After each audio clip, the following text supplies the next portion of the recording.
সালাম দেওয়া সুন্নাত, সালামের উত্তর দেওয়া ওয়াজিব। তো আমরা যারা চেয়ার নিয়ে বসে আছি, নিজের চেয়ার নিজে ধরে একটু আগে আসি, সুবিধা হবে। দূরে থেকে ঠিক মনোগত হবে না। শোনা ভালো হলে কাজ ভালো হওয়া সহজ হবে। এই বাবু, তোমরা ওখানে যাও। এই মেয়েরা, তোমরা ওখানে যাও।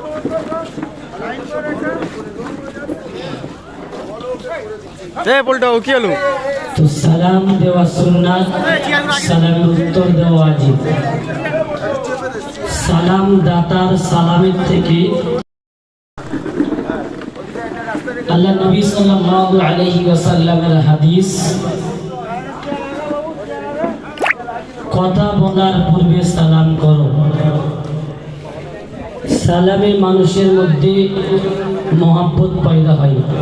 এজন্য আমরা যে কজন আছি সবাই মিলে একসঙ্গে উচ্চ কণ্ঠে আওয়াজ দেব, আসসালামু আলাইকুম। ওয়া আলাইকুমুস সালাম। ভালো আছেন আপনারা? আলহামদুলিল্লাহ। আলহামদুলিল্লাহ। আলহামদুলিল্লাহি নাহমাদুহু ওয়া নাস্তাঈনুহু। ওতে দেখ কাপে একটা দিত। ওয়া নাস্তাগফিরুহু। দিতে বারণ করো, দিতে বারণ করো, দিতে বারণ করো, দিতে বারণ করো। না দিচ্ছে না, দিচ্ছে না। একটা ونعوذ بالله من شرور أنفسنا ومن سيئات أعمالنا من يهده الله فلا مضل له ومن يضلله فلا هادي له وأشهد أن لا إله إلا الله وحده لا شريك له وأشهد أن سيدنا وحبيبنا ومولانا محمدا عبده ورسوله الذي أرسله بالحق بشيرا ونذيرا وداعيا إلى الله بإذنه وسراجا منيرا فقد قال الله تبارك وتعالى في كلامه المجيد وفي الفرقانه الحميد চা খাওয়ার কাপ নেই, আরে কাপে দিতে হবে প্লাস্টিকের। কাপ কাপ যে কাপে আমরা কাপ আছে, কিন্তু একটু বেশি করে চা দিয়েছে। ওতেই দাও না, কাপে এতে খারাপ দাও। হ্যাঁ কাপ দিয়েছিল, কাপ আমি চেঞ্জ করে দিয়েছি। প্লাস্টিকের এতে কিরম খারাপ দাও না। আরে এ সাইড بسم الله الرحمن الرحيم قل إن صلاتي ونسكي ومحياي ومماتي لله رب العالمين صدق الله العظيم وقال النبي صلى الله عليه وسلم خيركم من تعلم القرآن وعلمه أو كما قال النبي صلى الله عليه وسلم وقال تعالى مخبرا وعامرا في حبيبي شأن إن الله وملائكته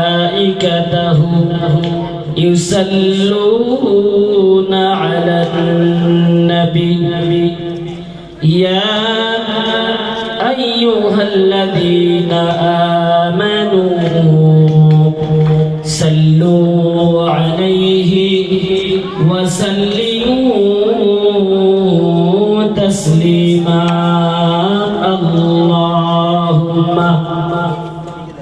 صل على سيدنا مولانا محمد وعلى آل سيدنا مولانا محمد عرب آمار مكة آمار عرب آمار مكة آمار মদিনা আমার সোনার দেশ যেই দেশেতে জন্ম নিল ওই নবীগণের জিনিস আল্লাহুম্মা সাল্লি আলা সাইয়্যিদিনা মাওলানা محمد وعلى آل سيدنا مولانا محمد الحمد لله رب العالمين والصلاة والسلام على رسوله الكريم أما بعد আল্লাহ তাআলার বড় অনুকম্পা অনুগ্রহ মেহেরবানি আল্লাহ রাব্বুল আলামিন আমাদেরকে ভালোবেসে তানার সৃষ্টির সেরা জাত আমাদেরকে ইনসান রূপে পাঠানোর পরে আমাদেরকে মুসলমান রূপে পাঠানোর পরে দুনিয়াতে সবথেকে শ্রেষ্ঠ জাত মুসলমান রূপে পাঠানোর পরে শেষ নবী বিশ্ব নবী মুহাম্মদুর রাসূলুল্লাহ সাল্লাল্লাহু আলাইহি ওয়াসাল্লামের উম্মত রূপে পাঠানোর পরে আজকের দিনে দুনিয়ার বিভিন্ন বিভ্রান্তি থেকে ফারেক করিয়ে দুনিয়ার বিভিন্ন অনুষ্ঠান থেকে ফারেক করিয়ে আল্লাহ রাব্বুল আলামিন দ্বীনি মজমা করা কথা বলা শোনার তৌফিক দিয়েছে শুকরিয়া বলি আলহামদুলিল্লাহ তারপরে সেই মহামানব বিশ্ব মানবের প্রতি লাখো দরুদ যে নবী আলাইহিস সালাতু ওয়াস সালামকে আল্লাহ তাআলা বিশ্ব মানবের কান্ডারি পথ প্রদর্শক হিসেবে সৃষ্টি করেছিলেন সেই নবীর প্রতি প্রত্যেকে অন্তর থেকে বলি শুকরিয়া বলি সাল্লাল্লাহু আলাইহি ওয়াসাল্লাম আজকে যে আমরা মজমায় বসেছি আজকে আমরা যেখানে বসেছি আমরা এমনই বিভিন্ন মজমায় অনেক জায়গায় বসি কিন্তু আজকে যে মজমাটা যে জায়গায় বসেছি আমরা আল্লাহ রাব্বুল আলামিন সমস্ত জায়গা থেকে জায়গা আলাদা ভিন্ন করে দিয়েছেন এটা কিসের মজমা এটা হলো কোরআনের মজমা যেখানে আল্লাহর হুকুম আল্লাহর কথা আল্লাহর নবী মুহাম্মদুর রাসূলুল্লাহ সাল্লাল্লাহু আলাইহি ওয়াসাল্লামের কথা নিয়ে আলোচনা আল্লাহ তাআলা আমাদেরকে যেমন ভাবে চলতে বলতে বলেছেন নবী আলাইহিস সালাতু ওয়াস সালামের তরিকা যার উপরে আছে সেই সম্পর্কে কথা আছে তো আল্লাহ তাআলার কথা কোথা থেকে হওয়া উচিত আল্লাহ রাব্বুল আলামিন দুনিয়াতে আমাদের শ্রেষ্ঠ করেছে সেরা করেছে শ্রেষ্ঠ জাত করার পরে শ্রেষ্ঠ নবীর উম্মত করার পরে শেষ নবী চলে গিয়েছেন তারপরে আর কোনো নবী আসবে না নবী চলে যাওয়ার পরে আল্লাহ রাব্বুল আলামিন নবীর উপরে একটা কিতাব অবতীর্ণ করেছেন সেই কিতাবটা হলো আমাদের নিদর্শন যে আমরা নবী চলে গিয়েছেন আল্লাহর কথা আল্লাহ তাআলা নবীর মাধ্যমে আমাদের কাছে দিয়ে গিয়েছেন যে যে আমরা কেমন চলবো বলবো তার নিদর্শন দিয়ে দিয়েছেন। তো আজকে আমাদের আলোচনা সেই কোরআন থেকে হবে। তো আমরা দুনিয়ার যত কিতাব পড়ি না কেন, যত দুনিয়ার বই পড়ি, সমস্ত বইয়ের শেষে লেখা থাকে যে ভুল ত্রুটি মার্জনীয়। আল্লাহ রাব্বুল আলামিন আমাদেরকে একটা কিতাব দিয়েছেন, যে কিতাবটাই বলে দিয়েছেন আমাদের কামিয়াবির জন্য, আমাদের ভালাইয়ের জন্য।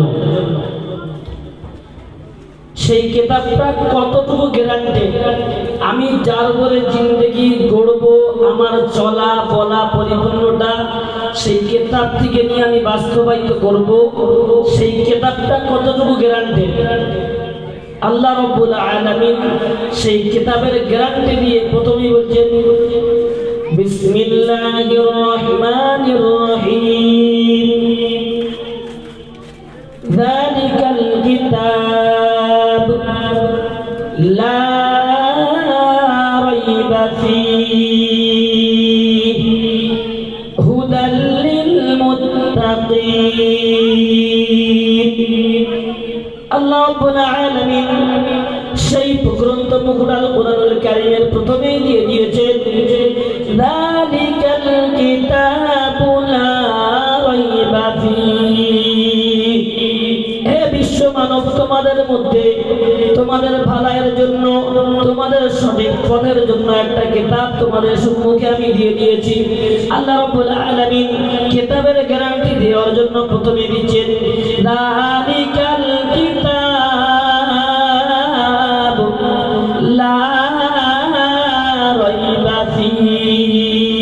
এই কিতাবের মধ্যে কোনো ভুল তো নয়, এর মধ্যে কোনো রকমের সন্দেহ নাই। হুদাল লিল মুত্তাকিন। আর এই কিতাবের উপরে যারা চলবে, এই কিতাবকে যারা মেনে নেবে, এই কিতাবকে যারা জিন্দগিতে বাস্তবায়িত করবে, চলাই বলাই ওটা বসা লেনদেন সর্ব জায়গায়, নিজের ব্যবসা বাণিজ্য পরিপূর্ণ সর্ব জায়গায় এই কোরআনের উপরে যে চলবে, সে হুদাল লিল মুত্তাকিন হয়ে দুনিয়া থেকে যাবে। আমরা একটু চিন্তা করি, আমরা তো দুনিয়ায় অনেক পুস্তক বই পড়ি, যত বড় লেখক হোক না কেন তিনি শেষে দিয়ে দেন যে ভুল ত্রুটি মার্জনীয়, অতএব ভুল হতে পারে। কিন্তু আমার আল্লাহ রাব্বুল আলামিন আমাদের একটা কিতাব দিয়েছে, আমাদের পরিপূর্ণতার লক্ষ্যে কিতাবটা কতটুকু তার প্রথমেই আল্লাহ ঘোষণা করে দিয়েছে যে এই কিতাবের মধ্যে কোনো ভুল নাই, সন্দেহ নাই। আলহামদুলিল্লাহ। তো আজকে আমাদের মজমা কিসের মজমা? সেই কিতাবের মজমা, সেই কোরআন, সেই কোরআনের কথা আলোচনা মজমা। এজন্য আমাদেরকে নিজেদেরকে গর্বিত মনে করা। আল্লাহ রাব্বুল আলামিন অবশ্যই আমাদেরকে ভালোবেসেছেন বলে তবে আমাদেরকে দুনিয়ার বিভিন্ন মজমা থেকে ফারেক করিয়ে কোরআনের মজমা কায়েম করা এবং সেখানে বসার তৌফিক দিয়েছে। এই কোরআনের মূল্যবান, কোরআনের দাবির জন্য আজকে এই জায়গায় বসাটাও আমাদের মূল্যবান দান হয়ে গিয়েছে। এই কোরআনের ক্ষমতা কত! আল্লাহ রাব্বুল আলামিন এই কোরআনের মধ্যে আমাদের জীবন বাস্তবায়িত করতে বলেছে। কোরআনের ক্ষমতা কত একটা ছোট্ট নমুনা। আমাদের বিশ্বের মধ্যে মালদ্বীপ বলে একটা দ্বীপ আছে, আমরা প্রত্যেকেই জানি মালদ্বীপ একটা দ্বীপ আছে, যেই দ্বীপ একটা সময়ে পরিপূর্ণ ইহুদি, অতএব সেখানে কোনো মুসলিম ছিল না, সেখানে শুধুমাত্র হিন্দু বৌদ্ধ বিভিন্ন জাতির মানুষ ছিল, কিন্তু মুসলিম ছিল না। তো সেই মালদ্বীপের জমিনে একদিনে মানুষ 7,000 মানুষ মুসলমান হয়েছে। মালদ্বীপের জমিনে আজ থেকে প্রায় 1800 বছর আগে একদিনে মানুষ 65,000 মানুষ মুসলমান হয়েছে। কার বিনিময়ে, কার ক্ষমতায়? আমার আল্লাহ রাব্বুল আলামিনের পাঠানো গ্রন্থ মুকুট আল কুরআনুল কারীমের ক্ষমতায়। কেমন ক্ষমতা? মালদ্বীপের জমিনে এক সময়, আজ থেকে 1800 বছর আগে, আমাদের আরবের বাণিজ্যের ব্যবসার জন্য মালদ্বীপের জমিনে একটা জাহাজ যায় মালদ্বীপের নদীর তীরে। তো ব্যবসায়ী সেখানে যাওয়ার পরে ব্যবসায়ী যে নৌকা নিয়ে গিয়েছিলেন, সেই নৌকা যেতে যেতে মালদ্বীপে যাওয়ার পরে নদীতে প্রবল ঝড় বৃষ্টি হওয়ার কারণে সেখানে ভেসে তরিত হয়ে যায়। তো যাওয়ার পরে একটা সময়, আজ থেকে 1800 বছর আগে, আমাদের ইবনে বতুতা বলে একজন দার্শনিক, ঐতিহাসিক, যিনি বিশ্ব ভূমণ্ডল ঘুরে বেড়াতেন, তো উনি জানতেন যে মালদ্বীপের জমিনে কোনো মুসলমান নেই। তো উনি সারা দুনিয়া ঘুরতে ঘুরতে একদিন মালদ্বীপের জমিনে চলে গেলেন। চলে যাওয়ার পরে দেখছেন চারিদিকে আজানের ধ্বনি ভেসে আসছে। তো ইবনে বতুতা উনি বললেন যে আমার তো জানা মতে মালদ্বীপে তো কোনো মুসলমান নাই, মুসলমান হলো কি করে, এলো কি করে? তো ইবনে বতুতা জানার জন্য এলাকার বাদশার কাছে চলে গেলেন। গিয়ে বললেন যে আমি ইবনে বতুতা, আমি দার্শনিক, ঐতিহাসিক, আমি আমার জানা মতে মালদ্বীপের জমিনে বৌদ্ধ ছাড়া অন্য কোনো জাত নাই, মুসলমান নাই। তো এখানে মসজিদ হলো কি করে, আজান হচ্ছে কোথা থেকে? তো যখন ইবনে বতুতা সমস্ত ঘটনা বললেন, বলার পর সেই এলাকার মানুষ বলছে এক সময় আরব থেকে ব্যবসা করার জন্য কিছু মানুষ নদীপথে আসছিলেন। আসার পরে প্রবল ঝড় বৃষ্টি হওয়ার কারণে আমাদের এই মালদ্বীপের নদীর মধ্যে প্রবল ঝড় হওয়ার কারণে তারা ভেসে যায়। ভেসে যাওয়ার পরে সমস্ত মানুষ মারা যায়। তার মধ্যে থেকে একটা নওজোয়ান ছেলে, তরুণ ছেলে কোনো একটা কাঠের মাধ্যম দিয়ে বেঁচে ফিরে আসে। হযরত ইবনে বতুতা যখন মালদ্বীপের জমিনে গিয়ে দেখলেন চারিদিকে মসজিদের আজান চলছে, ইবনে বতুতা খবর নিলেন মসজিদ হলো কোথা থেকে। মালদ্বীপের জমিনের এলাকার বাসীর কাছে খবর নিলেন, ও মালদ্বীপের ভাইয়েরা, আমি ইবনে বতুতা, আমি দার্শনিক, চিন্তাবিদ, ঐতিহাসিক, আমি আমার জানা মতে জানি মালদ্বীপের জমিনে কোন মুসলমান নাই, মসজিদ হলো কিভাবে বলো? মালদ্বীপের জমিনের মানুষ বললেন একটা সময় আরব থেকে একটা বাণিজ্য করার জন্য একটা জাহাজ ভেসে গেছিল। জাহাজ থেকে প্রবল ঝড় হওয়ার কারণে জাহাজ ভেসে চলে যায়। সেই জাহাজের মধ্যে থেকে একজন মানুষ, একজন নওজোয়ান ছেলে ভেসে আসে। সেই নদীর তীরে ভাসতে ভাসতে কাঠের মাধ্যমে দিয়ে দুনিয়ার আমাদের নদীর তীরে ভেসে আসে। ভেসে আসার ফলে তার কোনো নিরাশ নাই, তার কোনো জায়গা নাই, তার কোনো বাসস্থান নাই, মানুষ নাই। সেই ছেলে আসার পরে আমাদের মালদ্বীপের মানুষ দয়া করে তাকে একদিন আমাদের বাড়িতে রেখে দিলেন। এক বৃদ্ধার বাড়িতে রেখে দেওয়ার পরে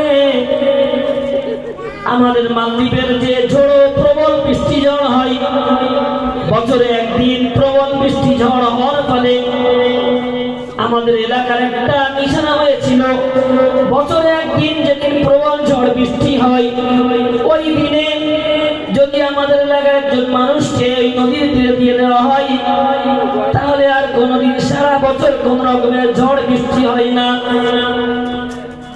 মালদ্বীপের তরে এরকম একটা ঘটনা ছিল যে বছরে একদিন প্রবল ঝড় বৃষ্টি হয়, হওয়ার ফলে সেখানে কি হয়, এলাকায় বহুত ক্ষতি হয়। তো একটা সময় বিভিন্ন জায়গা থেকে বিভিন্ন ব্যবস্থা নেওয়ার পর জানতে পারলো যে বছরে একদিন ওই নদীর তীরে যে মন্দির আছে ওখানে একজনকে দিয়ে আসলে, একজন মানুষকে দিয়ে আসলে আর ওই সারা বছর সমস্তরা হতো না। তো এরকম একটা দিন যাওয়ার পরে সেই যিনি ভেসে এসেছিলেন তিনি এক বৃদ্ধার বাড়ি ছিলেন। বৃদ্ধার বাড়ি থাকার পরে একটা দিন সময় হয়ে গেল, সেই যে বৃদ্ধার বাড়ি ছিলেন বছরে একদিন সময় হয়ে যখন হয়ে গেল তখন এলাকার সেই সমস্ত সমস্যা থেকে বাঁচার জন্য এলাকার মানুষ লটারি করলো যে আজকে কাকে দেওয়া যায়। তো লটারির মাধ্যমে যখন লটারি করলো, লটারির মধ্যে সেই বৃদ্ধার বাড়ির এক মহিলা ছিল, তার নাম উঠে আসলো। আসার পরে তাকে তুলে নিয়ে মালদ্বীপের সেই দ্বীপের তীরে মন্দিরে দিয়ে আসার কথা হলো। আর সেই আরবের যে ছেড়ে এসেছিল তাকে সেই বাড়িতে ছিল। তো যখন এলাকার কবল থেকে বাঁচার জন্য রাজারা চলে আসলেন বাড়িতে, বাড়িতে এসে বৃদ্ধাকে বলছেন আপনার মেয়েকে আজকে লটারির মাধ্যমে পড়েছে, নদীর তীরে দিয়ে আসতে হবে। তো বৃদ্ধা মহিলা চিন্তায় পড়লেন, চিন্তায় পড়ে কান্নাকাটি করলেন। তো সেই নওজোয়ান ছেলে সে ছিলেন হাফেজ। হ্যালো, তো এলাকার মানুষ তখন জানতো না যে হাফেজ, হাফেজ আল বারাকাত হ্যালো, নাম ছিল। বলো। তো হাফেজ আল বারাকাত জিজ্ঞাসা করলো কি সমস্যা। তো বললো আমাদের এখানে বছরে একদিন একটা সমস্যা হয়, এলাকা থেকে একটা মানুষকে নদীতে মেরে দেওয়া হয়, দেওয়ার পরে এলাকার কোনো সমস্যা হয় না। এটা ভাইজান ভাইজান। তো হাফেজ আল বারাকাত যে বাড়িতে ছিলেন সেই বাড়ির বৃদ্ধা মহিলা বলছেন আজকে আমার মেয়ের পালা পড়েছে লটারিতে, আমার মেয়েকে দিয়ে আসতে হবে। তো হাফেজ আল বারাকাত বলছে যে মা আপনার মেয়ে থাক, ওই বদলা আমি যাব। তখন সেই বৃদ্ধা বললেন না, 10টার দিকে আমাদের এখানকার নিয়ম লটারি যার উঠবে তার মেয়েকে দিয়ে আসতে হবে। বললেন মা তাহলে আপনি এক কাজ করেন, আপনার মেয়েকে বাবু ওইদিকে মেয়েদের পোশাককে আমার পরিয়ে দেন, আমি সেই পরে যাব। না আমি ওইদিকে যাই না, আমি এইদিকে বসে। হাফেজ আল বারাকাত চলে গেলেন। হাফেজ আল বারাকাত সেই বৃদ্ধার কথা শুনলেন। সেই বৃদ্ধার বাড়িতে থাকার কারণে তার বাড়ির প্রতি মায়া হলেন। তোমার দিকটা ঢুকে দেবো। হাফেজ আল বারাকাত তিনি বৃদ্ধাকে বললেন আপনার মেয়ের পোশাক আমাকে দিয়ে দেন, আমি পরে চলে যাব। রাজা থেকে প্রজারা চলে আসলেন, নিয়ে যেতে এলেন। নিয়ে আসার পরে এসে ফোন করবে। বৃদ্ধার বাড়ি থেকে সেই হাফেজ আল বারাকাত তার মেয়ের পোশাক পরে চলে গেলেন। পোশাক পরে যখন নদীর দিয়ে চলে গেলেন, চলে যাওয়ার পরে সেই নদী যখন থাকলেন, মন্দিরে থাকার পর রাত্রি যাপন হয়ে গেল, নিশির রাত গভীর রাত হয়ে গেল। যখন রাত হয়ে যায় ওদিক থেকে নদীর ভিতর থেকে একটা বড় দানব উঠে ছুটে আসে। হাফেজ আল বারাকাত সেখানে কোরআন পড়তে রইলেন। হাফেজ আল বারাকাত আল্লাহ তাআলার কালামুল্লাহ তেলাওয়াত করতে রইলেন। দানব সেই আল বারাকাতের দিকে আস্তে আস্তে এগিয়ে আসছে। হাফেজ আল বারাকাত তার কোরআনের পড়ার গতি আরো বাড়িয়ে দিলেন। কোরআন পড়তে লাগলেন, কোরআন পড়তে রইলেন। ওদিকে দানব আরো এগিয়ে আসতে রইলেন। ঠিক মুহূর্তে যখন কোরআনের আওয়াজ গতিতে বাড়িয়ে দিলেন, দানব আস্তে আস্তে ওখানে দাঁড়িয়ে গেলেন। হাফেজ আল বারাকাতের মনে ভয় হয়, কষ্ট হয়, কিন্তু আল্লাহ তাআলার হুকুমের উপরে কোরআন পড়তে থাকেন। আর আল্লাহ তাআলা দোয়া করে আল্লাহ আল্লাহ এই মালদ্বীপের জমিনে কোনো মুসলমান নাই, এখানে কোনো ইসলাম নাই। আল্লাহ তাআলা তুমি আজকে রাত্রে আমাকে জীবিত করে যদি দাও, তাহলে আগামী দিন থেকে, আগামীকাল থেকে এই মালদ্বীপের জমিনে মুসলমান আনা সহজ হয়ে যাবে। হাফেজ আল বারাকাতের কোরআন তেলাওয়াত আর পড়া রইল। ঠিক সময়ে আস্তে আস্তে আস্তে করে দানব পিছু রইল। হাফেজ আল বারাকাত পড়তে পড়তে পড়তে পড়তে ফজর হয়ে গেল। পিছনে তাকিয়ে দেখে সেই দানব আর নদীর তীরে নাই। হাফেজ আল বারাকাত পড়তে পড়তে ফজর হয়ে গেল। ফজরের নামাজ পড়লেন, নামাজ পড়ে ওখানে শুয়ে পড়লেন। পরের দিন সকালে রাজদরবার থেকে চলে আসলেন মানুষ লাশ নিয়ে আসার জন্য, কিন্তু এসে দেখলেন লাশ নেই, একজন নওজোয়ান ছেলে শুয়ে আছে। তো যে কোরআনের যে গুরুত্ব, কোরআনের ক্ষমতার পাওয়ারটা একটু দেখলেন যে একটা এলাকায় কত বড় একটা ফিতনা হয়েছিল। আল্লাহ রাব্বুল আলামিন এই কোরআনের গুরুত্বের দিকে লক্ষ্য রেখে কোরআনের ক্ষমতা আল্লাহ রাব্বুল আলামিন যে দিয়েছেন তার নমুনাই কি হলো, সেই মালদ্বীপের জমিনে সেই ফিতনা দূর হয়ে গেল। হাফেজ আল বারাকাত সারা রাত কোরআন পড়লেন। সকালে যখন সকাল হলো, রাজ্য দরবার থেকে তাকে নিয়ে যাওয়ার জন্য এসে দেখছে লাশ তো নাই, একটা নওজোয়ান ছেলে শুয়ে আছে। তাকে জিজ্ঞাসা করলো, আমি তো রাত্রে একটা মেয়েকে দিয়েছি, সে কোথায়? তো আল বারাকাত বলল, আপনি মেয়েকে দিয়ে যাননি, যে বাড়ির মহিলাকে দিয়ে যাওয়ার জন্য এসেছিলেন সেই বিদ্যার বাড়িতে আমি থাকতাম। টানা মেয়ে আসলে কষ্ট হবে, এই কষ্টে আমার সহ্য হয়নি, আমি টানা কষ্ট লাঘব করার জন্য আমি এসেছিলাম। আর আমি এসেছিলাম, আমাকে আপনারা দিয়ে গিয়েছিলেন, আমি টানা মহিলার মেয়ের পোশাক পরে এসেছিলাম। তো বললো, তুমি রাত্রে বাঁচলে কি করে? তিনি বললেন, আমি সারা রাত্রি আল্লাহ তাআলার পাঠানো গ্রন্থ মুকুট কালামুল্লাহ কোরআন তেলাওয়াত করেছি। আল্লাহ তাআলা ফিতনাকে দূর করে দিয়েছেন, দানবকে নদীতে ডুবিয়ে দিয়েছেন, আর আমাকে জীবিত করে দিয়েছেন। এমন ঘটনা বলার পরে সেই রাজদরবারের প্রজারা তাকে নিয়ে রাজার কাছে চলে গেল। চলে গিয়ে বললেন, রাজা মশাই, আমরা কালকে রাত্রে দিয়েছিলাম একজন মহিলা, কিন্তু তিনি বলছেন না, কোনো মহিলা নয়, আমি ওই বাড়ির মহিলার পোশাক পরে এসেছিলাম। আর রাত্রে ইনি কোরআন পড়ে বেঁচে গেলেন। তো রাজা বললেন, ঠিক আছে, তোমার কথা কতটা সত্য আমি যাচাই করব, প্রমাণ করব। কি করে প্রমাণ করবেন? তো রাজা বললেন, ঠিক আছে, তুমি 1 বছর আমার কাছে থাকবে।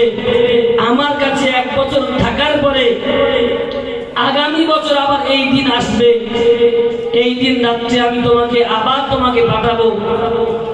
যদি ওখানে হয় তাহলে আমি নিজেই তোমার হাতে মুসলমান হয়ে যাব।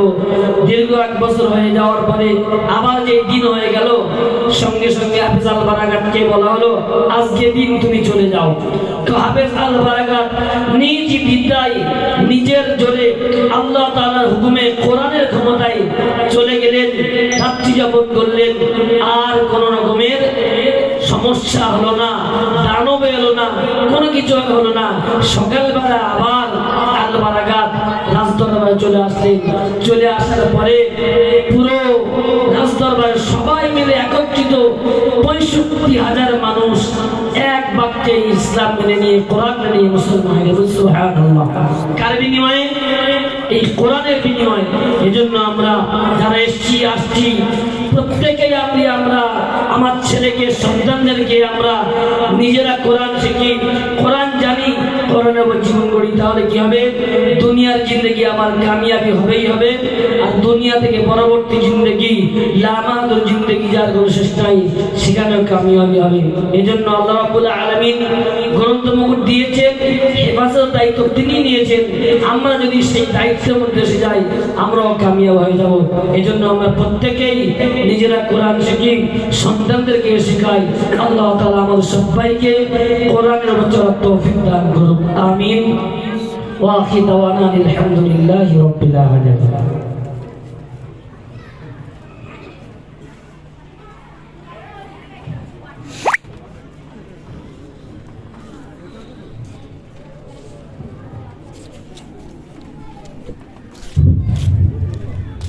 আমাদের এখন বক্তা মালিপাড়া মসজিদের ইমাম সাহেব ঠান্ডা হয়ে গেল। হযরত শফিউদ্দিন সাহেব আমাদের সামনে মূল্যবান বক্তব্য রাখবেন। তিনি এসে গেছেন, তিনি এখন বক্তব্য রাখবেন। চা তো ঠান্ডা হয়ে গেল, গরম করে দেবো?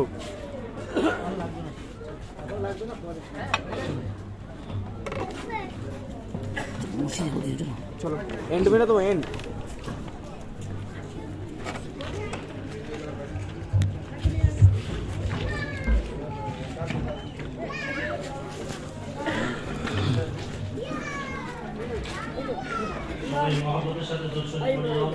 কোন দিকটা আছে? এন্ডটা মেরে দাও। না মারিনি, ওই তো পরে এন্ড, পুরো আধ ঘন্টা। চলো চলো চলো চলো, ঠিক করে খাও নি তো।